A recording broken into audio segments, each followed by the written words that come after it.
വ്യാവസായിക രംഗത്ത് കേരളം നേടിയ പുരോഗതി വലിയ ചർച്ചകൾക്ക് വഴി തുറക്കുന്ന രാഷ്ട്രീയ കാലാവസ്ഥയിലൂടെയാണ് നമ്മൾ കടന്നുപോയിക്കൊണ്ടിരിക്കുന്നത്.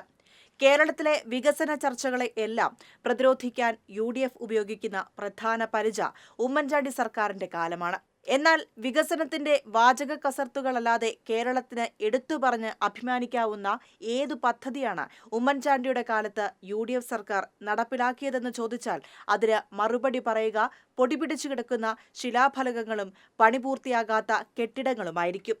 പ്രഖ്യാപനങ്ങളും വാഗ്ദാനങ്ങളും മാത്രമായിരുന്നു ഉമ്മൻചാണ്ടി സർക്കാർ കേരളത്തിന് സമ്മാനിച്ചത്. നമ്മുടെ വ്യവസായ മേഖലയായിരുന്നു ഇതിന്റെ തിക്തഫലം ഏറ്റവും കൂടുതൽ അനുഭവിച്ചത്. നമ്മുടെ പൊതുമേഖലാ വ്യവസായ സ്ഥാപനങ്ങളുടെ അടിത്തറ വരെ തോണ്ടിയാണ് UDF സർക്കാർ അധികാരമൊഴിഞ്ഞതും. UDF ഭരണകാലത്തെയും പിന്നീട് അധികാരത്തിലെത്തിയ ഒന്നാം പിണറായി സർക്കാരിന്റെയും കാലഘട്ടങ്ങളെ താരതമ്യം ചെയ്താൽ തന്നെ ഇവ തമ്മിലുള്ള അന്തരം മനസ്സിലാകും. UDF ഭരണകാലത്ത് തകർച്ചയുടെ വക്കിലായിരുന്ന പൊതുമേഖലാ സ്ഥാപനങ്ങളെ കാര്യക്ഷമമായി ഉയർത്തിയെടുത്ത് വളർച്ചയുടെ പാതയിലെത്തിക്കുകയായിരുന്നു LDF സർക്കാർ. 2015-16 കാലഘട്ടത്തിൽ സംസ്ഥാനത്തെ പൊതുമേഖലാ സ്ഥാപനങ്ങളുടെ നഷ്ടം 131.60 കോടിയായിരുന്നു. എന്നാൽ ഒന്നാം പിണറായി സർക്കാർ ആദ്യ സാമ്പത്തിക വർഷം തന്നെ, അതായത് 2016-17 കാലഘട്ടത്തിൽ നഷ്ടം 80.67 കോടിയായി കുറച്ചു. 2017-18 കാലഘട്ടത്തിൽ ഇതേ സ്ഥാപനങ്ങളെ 5.11 കോടി ലാഭത്തിലെത്തിച്ചു.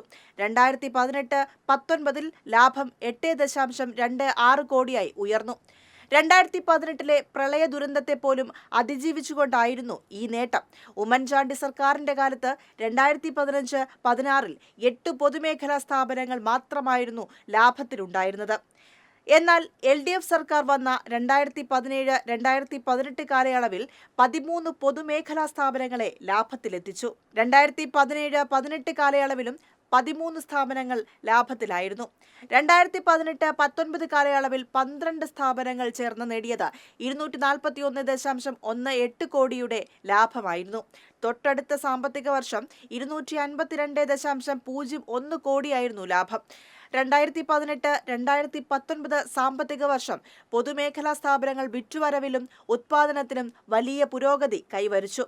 വ്യവസായ വകുപ്പിന് കീഴിലെ 42 പൊതുമേഖലാ സ്ഥാപനങ്ങൾ ഇതേ സാമ്പത്തിക വർഷം 3442.74 കോടിയുടെ വിറ്റുവരവുണ്ടാക്കി. തൊട്ടടുത്ത സാമ്പത്തിക വർഷം 2920.26 കോടിയായിരുന്നു വിറ്റുവരവ്. 16 പൊതുമേഖലാ സ്ഥാപനങ്ങൾ ആ വർഷം പ്രവർത്തന ലാഭം കൈവരിച്ചു. മുഴുവൻ സ്ഥാപനങ്ങളും ചേർന്നുള്ള കണക്കുപ്രകാരം 155.80 കോടി രൂപയാണ് ആ വർഷത്തെ പ്രവർത്തന ലാഭം.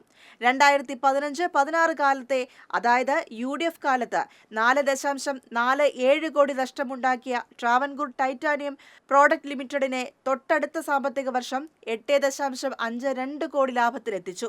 ഈ സ്ഥാപനം 2011 മുതൽ 2016 വരെ നഷ്ടത്തിലായിരുന്നുവെന്ന് ഓർക്കണം. UDF സർക്കാരിന്റെ അവസാന കാലത്ത് അടച്ചുപൂട്ടലിന്റെ വക്കിലായിരുന്ന സ്ഥാപനമായിരുന്നു Kerala state drugs and pharmaceuticals limited. ഈ കമ്പനി 2018-19 സാമ്പത്തിക വർഷം 58.37 കോടി രൂപയുടെ ഉത്പാദനം നടത്തി. 2.75 കോടി രൂപ ലാഭം നേടി. Keltron, forest industries Travancore limited, Autokast, Kerala ceramics, Kerala state industrial private limited എന്നിങ്ങനെ ഉമ്മൻചാണ്ടി സർക്കാരിന്റെ കാലത്ത് നഷ്ടത്തിലാവുകയും LDF സർക്കാർ ലാഭത്തിലേക്ക് ഉയർത്തിയെടുക്കുകയും ചെയ്ത സ്ഥാപനങ്ങൾ നിരവധിയാണ്. വാസ്തവം ഇതായിരിക്കെയാണ് UDFും ചില മാധ്യമങ്ങളും വസ്തുതകൾ മറച്ചുവെച്ച് സംസ്ഥാനത്തെ വികസനത്തിന്റെ അട്ടിപ്പേറവകാശം ഉമ്മൻചാണ്ടി സർക്കാരിന് പതിച്ചു നൽകുന്നത്.